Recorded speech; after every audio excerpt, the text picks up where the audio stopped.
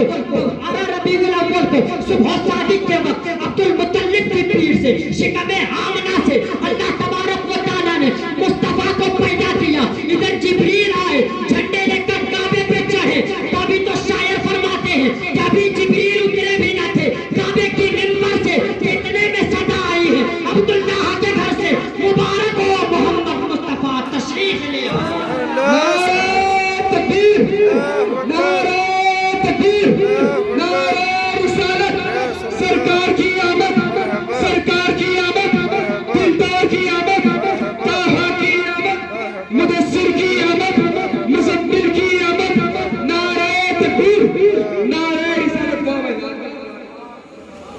سبحان اللہ۔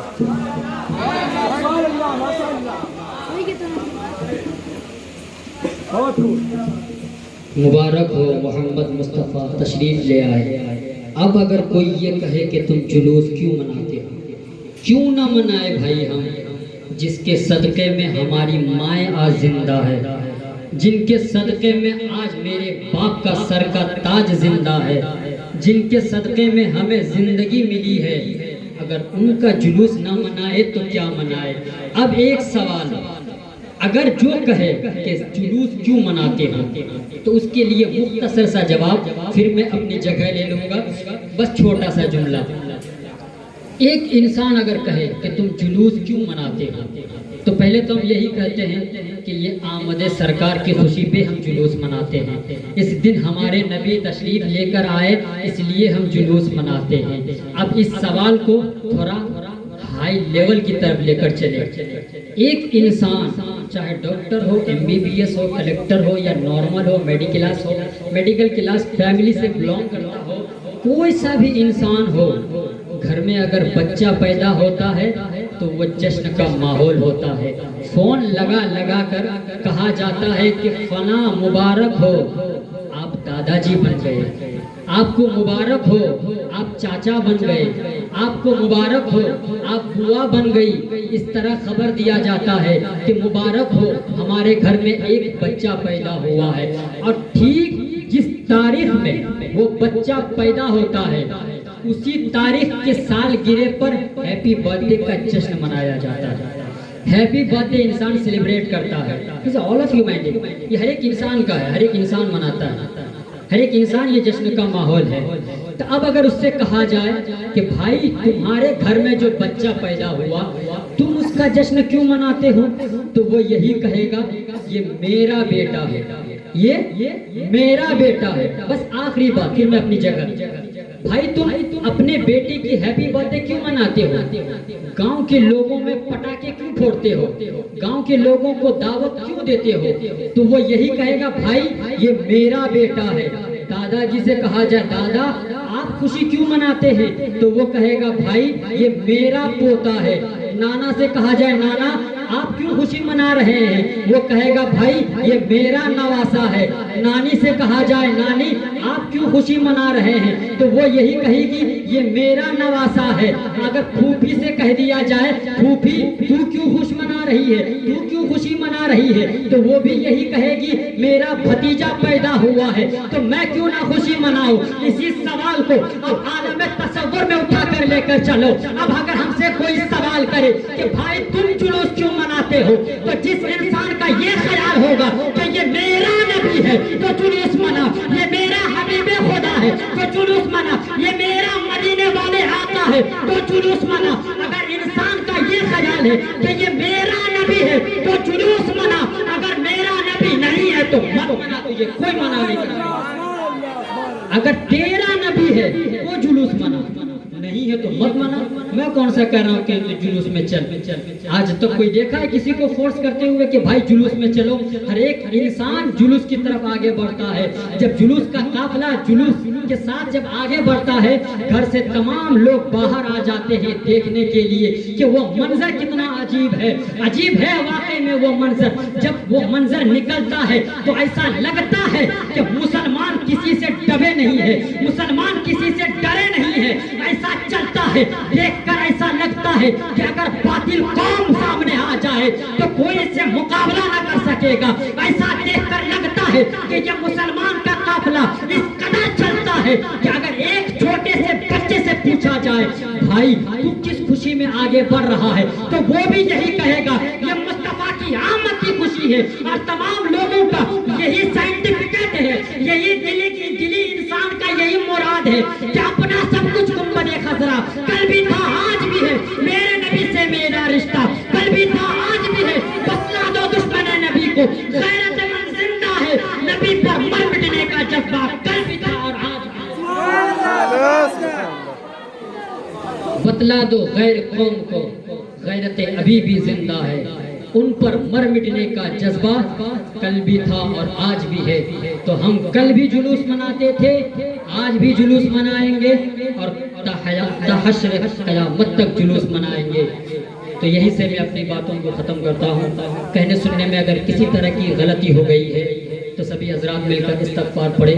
استغفر اللہ ربی من کل ذنب واتوب الیہ, اشہد ان لا الہ الا اللہ واشہد ان محمدا عبدہ ورسولہ, وآخر دعوانا الحمد للہ رب العالمین. السلام علیکم.